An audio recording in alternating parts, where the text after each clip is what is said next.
Assalamu alaikum. My name is Abdisam Sayed.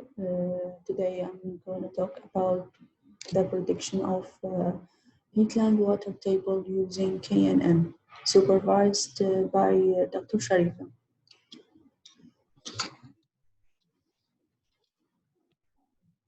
The outline for today is introduction, problem statement, aim and objective, research scope, literature review, methodology, results and discussion, and finally conclusion.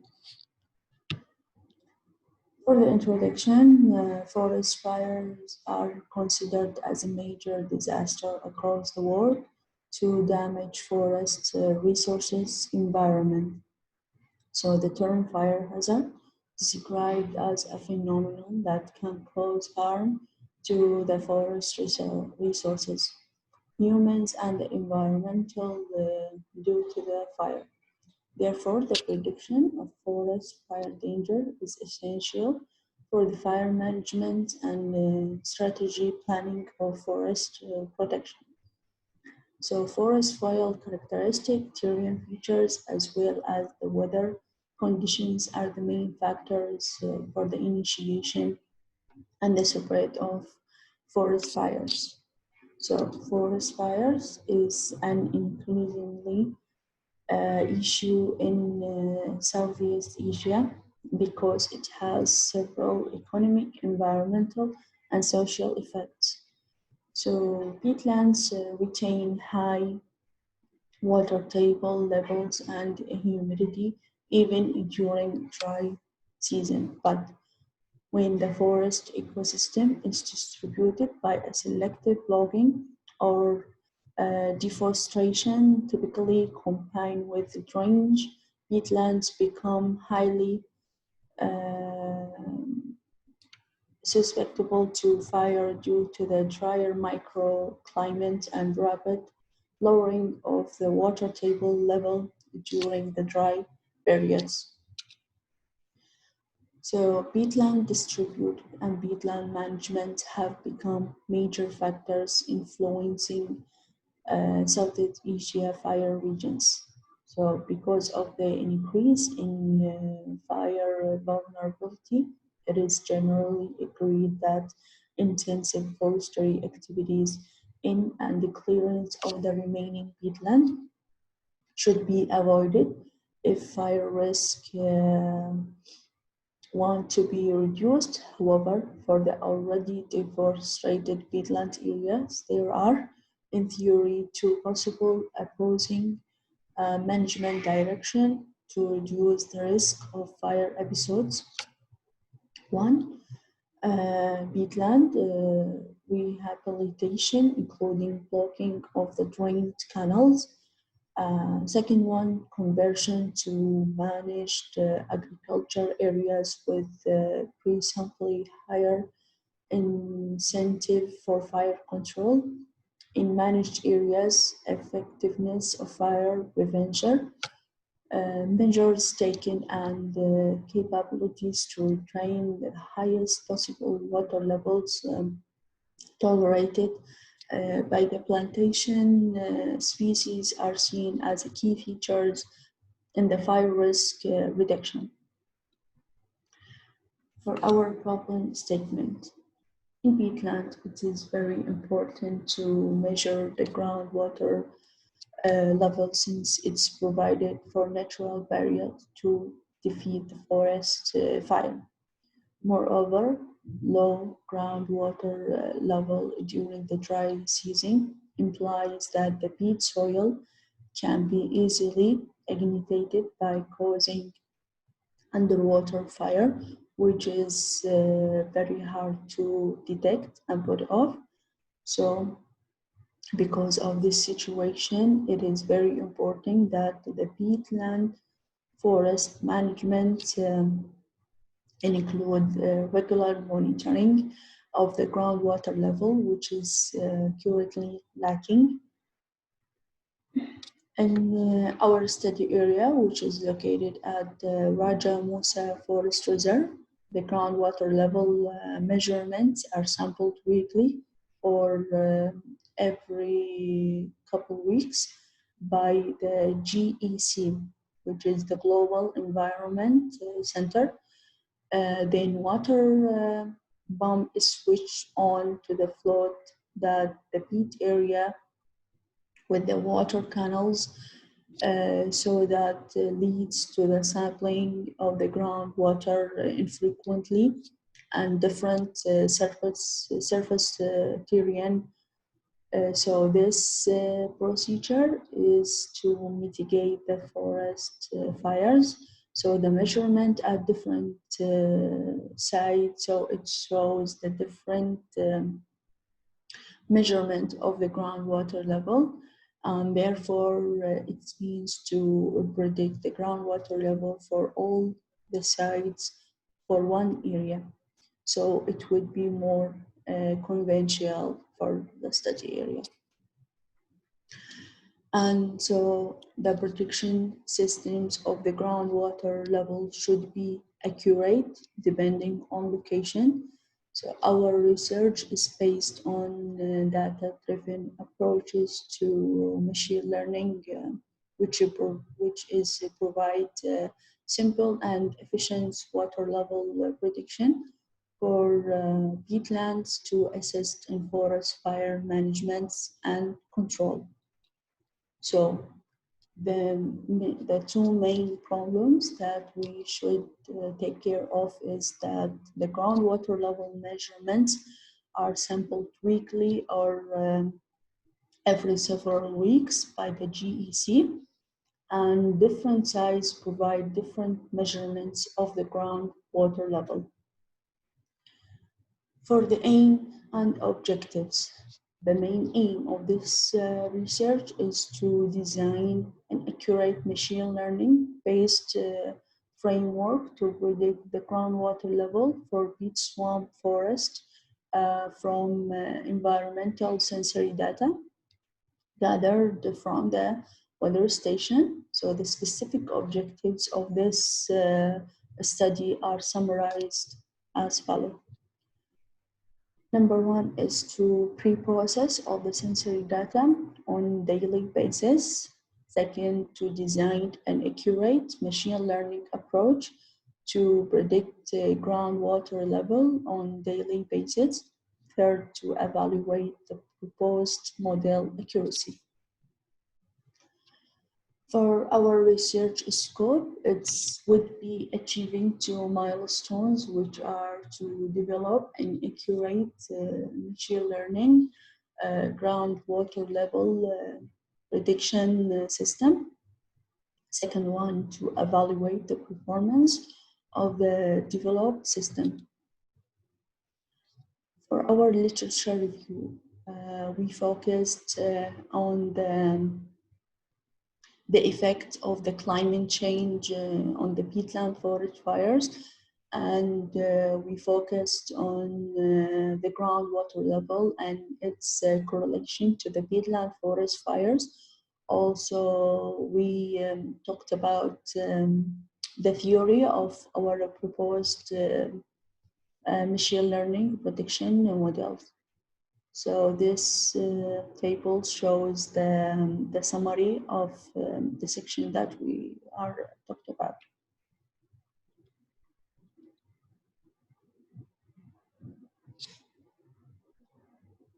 So now for our methodology, here is the framework diagram.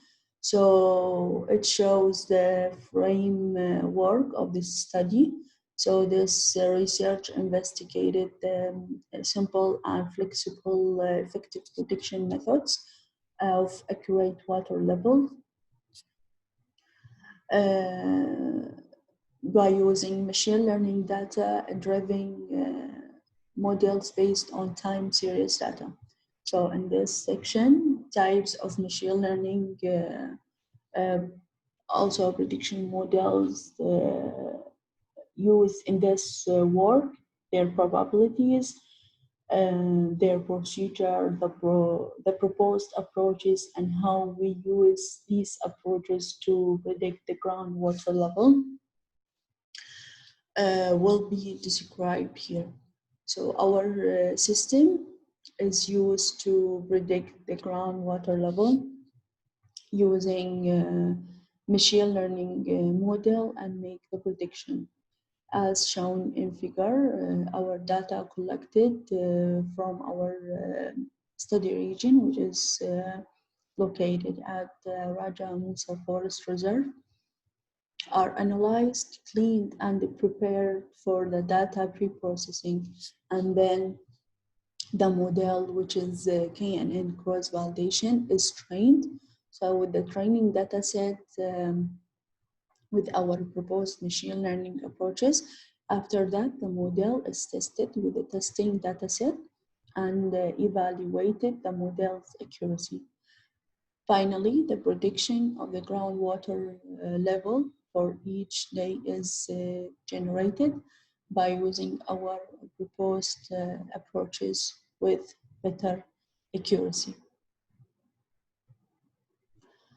So this figure here shows our IoT implementation system in peatland, which is located at Raja Musa Forest Reserve. The second one here is the location of the both sensor, sensor node 1 and sensor node 2. As we can see, each one is located at different sites, very far or yeah, not so much far, but from sensor node 2.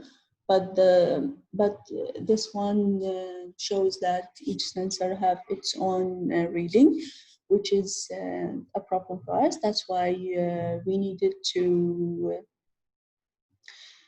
do the prediction for one reading of the groundwater level for the all this region. So for our results and discussion, here this figure shows the machine learning prediction model. So we built our machine learning prediction model using time series data with the following procedure. First, we do the processing our real-time data from the weather station and the water level from two sensors. Then learning the prediction models, evaluating the model accuracy, and finally making the prediction of the groundwater level of 1 day interval. So for the pre-processing stage, we collected the time series data and from Raja Musa Forest Reserve, Kuala Selangor, Malaysia, we investigated the important features and analysis data to be easy to understand and useful for preparing the dataset to predict the groundwater levels for our study areas. So we take the raw data and analyze it by converting it to daily average data and extracting all the impurities data. For the learning process, in order to assess the accuracy of our proposed model, with the performance metric, we have applied various machine learning models with the training dataset and the testing dataset by using cross-validation and parameter optimization. For the model evaluation, to make a forecast of this new data that we get from the prediction, we have got the final models we applied. And this point, our models of the prediction have been tested using input data, which is temperature, humidity, and accumulated rain. And in order to predict the groundwater level. So after the proposed models have been tested with the data and the performance measurements calculated and predicted, the results are produced. So after this process of prediction, we needed to do a parameter selection. So in order to maintain the base prediction, of the chosen model, we need to take into consideration the best parameters that have the most correlation to the groundwater level. We take the average, minimum, and maximum of each of the input parameters, which are the humidity, temperature, and accumulated rain, which are taken from the weather station located at Raja Musa Forest Reserve from the period from mid-January until the end of March. So these parameters were taken into consideration to have the most accurate prediction of the groundwater level values and compared with its actual values that were measured by sensor node 1 and sensor node 2. So for this figure, it's presented the daily humidity. We take 3 different types of this parameter. We take the average, minimum, and maximum. So after applying the correlation coefficients between these values and the groundwater level, we find out that the best correlation shape to the groundwater levels was with the average humidity, and the coefficient calculated equals to 0.67. This one here represented the accumulated rain, the coefficient correlation between the groundwater level and the rain was calculated to 0.68. And this value here taken into consideration as this was the only provided value. Here, this figure presented the daily temperature. For the temperature, we decided to take the average, minimum, maximum, and the temperature at 2 p.m. So after calculating the correlation coefficients between these data and the groundwater levels, the best correlation was at was for the average temperature calculated at 0.6. So here, this figure shows the daily water level for the ground sensor 1. And this one here shows the daily water level for the ground sensor 2.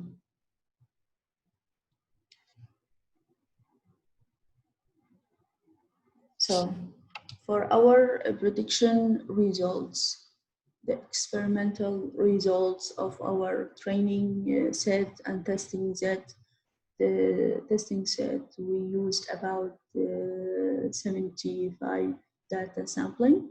I started from mid of January until the end of March, from water level sensor node 1 and water level sensor node 2.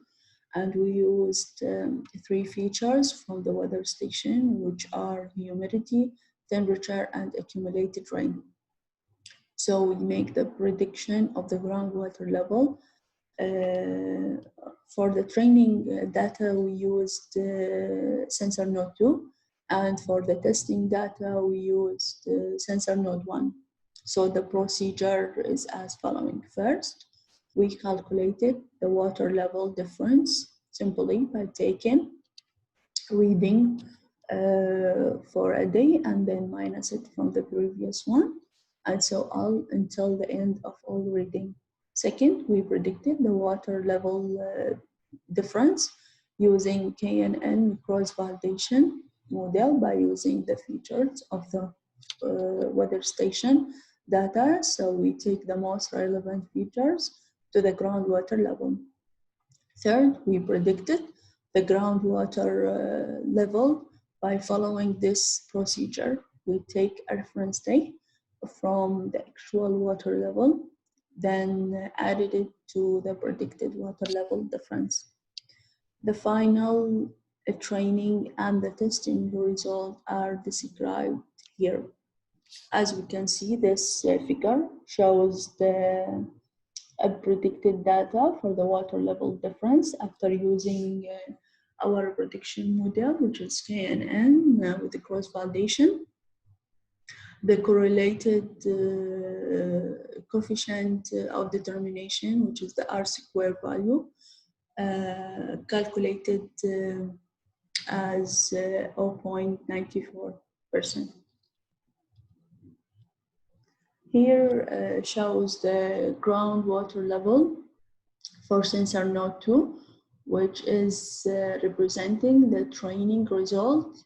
So the figure shows the actual values vs the predicted values. So after calculating the coefficient of determination, also using the KNN cross-validation model, it's calculated as high as 0.98. So this one presenting the testing data, which is the groundwater level for sensor node 1. So also the figure shows the actual values predicted vs the predicted values. So here the coefficient of determination, which is the R square value, shows a value of 0.8. So for both groundwater level for sensor node 1 and for sensor node 2, we used the same duration, which is from mid-January until the end of March. So after we finished talking about our result and discussing about it, now we are talking about the conclusion of all the research. So water levels prediction is one of the significant factors in peatland forest fires, early warning and fire management due to its accurate prediction is one of the major challenges facing the meteorologists all over the world. So in our work, data-driven machine learning approaches that is based on analysis of daily samples from weather station data or the sensory data, and their relationship are implemented to predict the groundwater levels of our study region, which is located at Raja Musa Reserved Forest in Kuala Selangor, Malaysia. So as the goal of the machine learning, there is no perfection in any prediction system, but our proposed approaches by using the KNN with the cross validation shows very good result of the prediction. So according to the experimental result, we used these techniques to for the prediction of the groundwater levels. The objective is to reduce the bit error of and increase the level of performance accuracy by using the optimization of the algorithm. So the proposed approaches are analyzed with the different combination of parameters to improve the generalization performance, which is the estimation accuracy. So we can adjust the higher parameters and can generalize well on the training and the testing data to overcome the overfitting and underfitting problem of the common machine learning problem. So moreover, we got the advantages of prediction approaches to be useful from single site water level prediction according to the experimental result of our location. So the prediction accuracy with the KNN cross-validation shows very good accuracy. Therefore, KNN is also a potential for a further improvement of the accuracy in terms of using a large data set, selection of training set, and improved generalization. Thus, the current KNN is a promising alternative for making the groundwater level prediction for our study region. So it can handle the prediction within the acceptable error rate. So after finishing our conclusion, here is the references that we use for the introduction part. So that will be all. Thank you so much for listening.